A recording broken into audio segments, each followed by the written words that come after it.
Usa ka mo kandidato sa pagka-barangay kapitan, patay diyang gipusil sa Midsayap, Cotabato, human kini nag-file siyang Certificate of Candidacy. Ano ang report ni Justoni Humamil?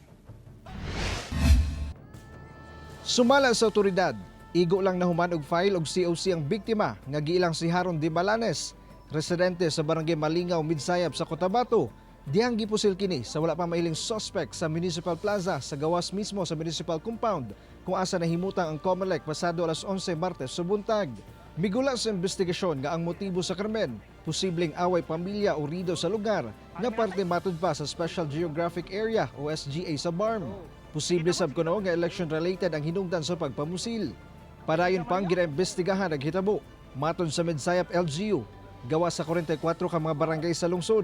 Lakip sab nga gidawat sa COMELEC Midsayap ang laing 13 ka mga barangay nga sakop na sa SGA sa BARM, kung diin adunay conflict ang pipila ka mga pamilya.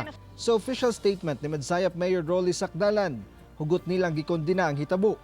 Nanawagan sab ang LGU ngadto sa mga kandidato nga ipabilin ang panaghiusa og kooperasyon. The local government unit of Midsayap will make sure all this violence will not happen again, and that the democratic process such as election must be free from violence and impunity. Gipahugta na sab ang seguridad sa COMELEC alang sa kaluwasan sa mga mo-file og COC.